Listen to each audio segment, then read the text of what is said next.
what's going on this week in the news. We begin with news from the Vatican. On its way to an evening mass at St. Michael the Archangel Parish in Rome, Pope Francis made an unannounced stop at a settlement on the northeastern edge of Rome. The settlement was once a gypsy camp, but now is mainly inhabited by Latin American immigrants. The Pope greeted the residents, prayed with them, and blessed them before moving on. At the parish, the Pope said Mass, met with parishioners, and with the help of the San Egidio community, delivered 100 sleeping bags for the homeless. Earlier in the day, Pope Francis recited the Angelus on St. Peter's Square, highlighting the International Day of Prayer and Awareness Against Human Trafficking. Rome Reports has more from the Vatican. Following his weekly Angelus prayer on Sunday, Pope Francis discussed human trafficking, as it was the first International Day of Prayer and Awareness Against Human Trafficking. Incoraggio quanti sono impegnati ad aiutare uomini, donne e bambini schiavizzati, sfruttati, abusati come strumenti di lavoro o di piacere e spesso torturati e mutilati. The Pope also specifically called on governments around the world to take action, quote, to remove the causes of this shameful wound, a wound that is unworthy of civil society.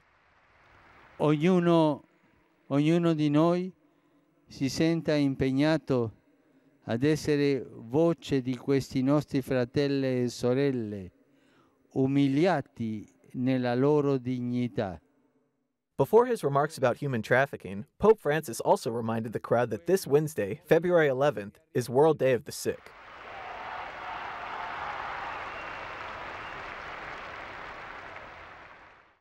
Looking now at news from Canada, reactions still coming in after the Supreme Court in Canada, in a unanimous decision, ruled that doctors may help adults with severe and incurable conditions to die. The ruling overturns a 1993 ban against physician-assisted suicide.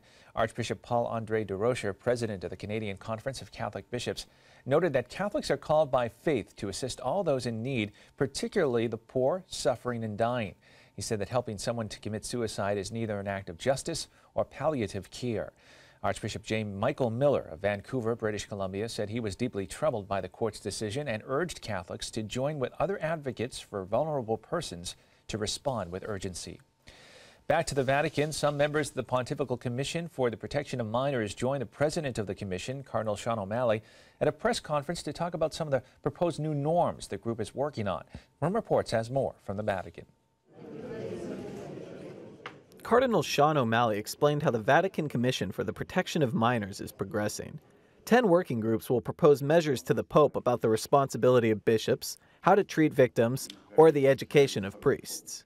But the guidelines aren't just how to respond in the face of an accusation, but also have to be about child safety and child safety programs and education programs.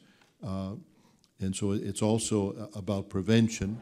The Vatican wants to help end abuses within the Church, but also outside of it. The Cardinal cited the United States as an example. In U.S. Catholic schools, children learn to recognize abuse and tell an adult.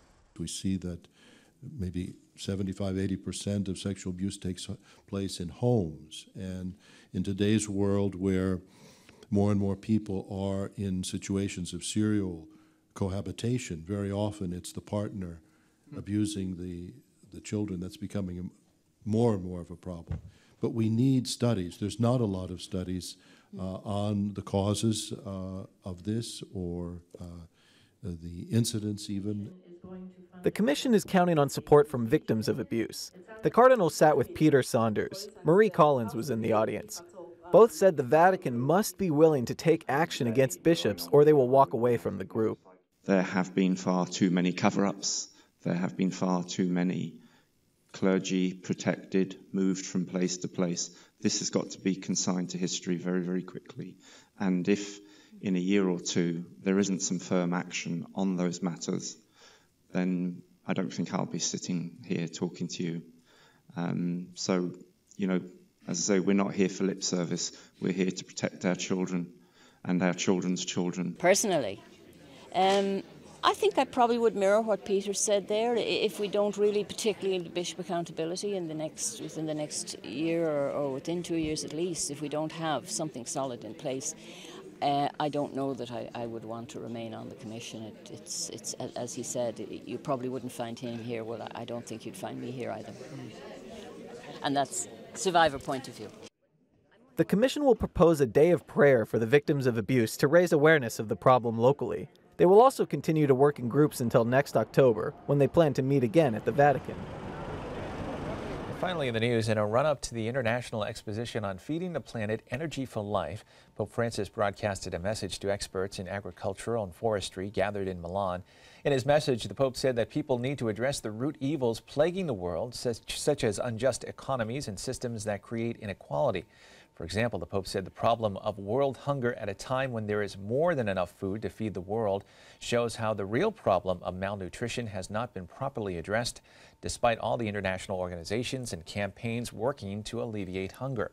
The Vatican is one of more than 140 countries planning to have a pavilion at the Expo, which is taking place in Milan from May 1st to October 31st. Each country will show what it thinks is needed to guarantee healthy, safe, and sufficient food to feed the world while respecting the planet and promoting sustainability. Well, that is all the information we have for you this time. I'm Kevin Nelson. Don't forget, you can keep up to date on Catholic news throughout the week with Catholic News Break right here on the Catholic TV Network.